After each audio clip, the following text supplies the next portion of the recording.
Hello again, Andy with Handy Andy, and we're out today doing an inspection bid for some Knock.com clients of ours who are looking at purchasing this home over in the Marietta area. Older home, but it really fits their need, and they're fortunate enough to have us to be able to jump right out here with them and look at this stuff. Homeowners never know what they're getting into. This home, we actually got the benefit of meeting the sellers, the owners, really nice people, and they try to keep up on it. They know there's some issues of repairs, and that's where we come in.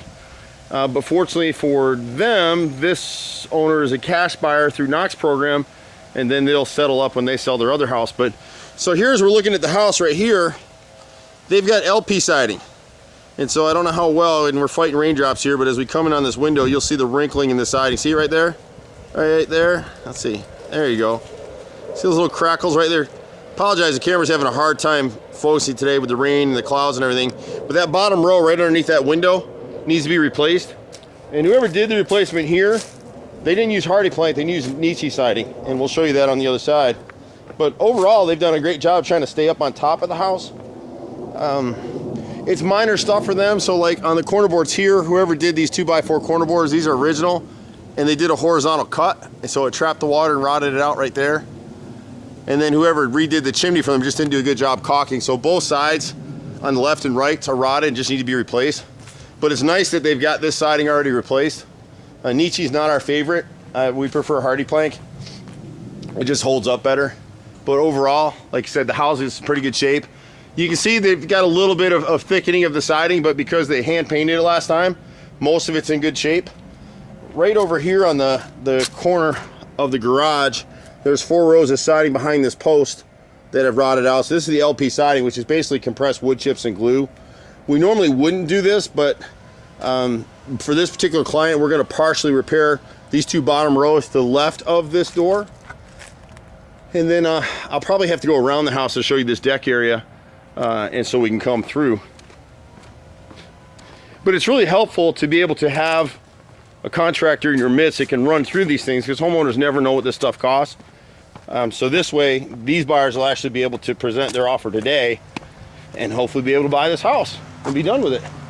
As we come around the porch side here,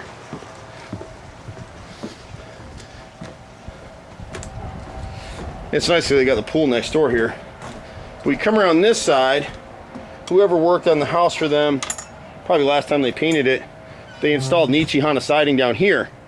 And so areas that are prone to a lot of water, so you got water splashing off this little gazebo, you got water coming off the edge of this downspout, it's all splashing right here. And so what it did to this siding is, I can put my whole hand through these pieces. It's totally delaminated. So to err on the safe side for these guys, we'd replace this bottom row all the way across with hardy plank. We only use hardy plank. We'd come up and replace all this niche in this corner right here. And then you can't mismatch siding. So in here they had some siding that was bad, and you have to leave at least an inch gap where the siding meets the roof line here to meet code. So we would actually come where they mismatch the siding. See the difference in thicknesses right here? So that's why we say to people, whether it's niche siding or hardy plank, you have to replace the entire row. You don't want to piece in like that. So we would come through now and replace these rows, these upper 4 or 5 rows above the window. This area here is fine. If they come back and hand paint it, they'll be okay. At the left corner right here, someone did a nice repair here. They did an angle cut, but they didn't back prime the wood, and so it rotted out again right here. So we'd replace that 3-foot piece there. And then on the back of the deck, you see this in all of our videos. If we go underneath, you'll see the soffit is starting to rot under this deck. It's an older flashing system. Flashing will last maybe 20, 25 years and it's done. And so we install a flashing plate that'll run along this whole bottom edge right through here where the deck meets the house. It totally obviates the need for any kind of flashing. And then it can be stained to match this deck, which this homeowner is going to want to restain this deck anyway. But overall, it's a great house. They got new 6-inch gutters here. They do have some leaks here in the skylights. And we did find an old leak here above this master, which probably when they re-roofed it, they've sealed it, but we'll check everything to make sure it's sealed. There is a skylight right over this area. Skylights are great, but they're always gonna leak. And then the siding just around this, the little bay on the upstairs master bath is rotted on all 3 sides, and then the trim boards as well. But outside of those few repairs, this is a great house for these folks. Hopefully they can make a deal. We've been out here for 25 years. It's hard to believe it. We're usually running around in one of those little trucks out there. I'm Andy, 4th generation contractor. And a lot of the stuff that we're doing is the same stuff that my dad and his dad did. So 4 generations of this, my brother, myself, and about 30 guys running all over. You can catch us at 770-912-2829. Bye for now.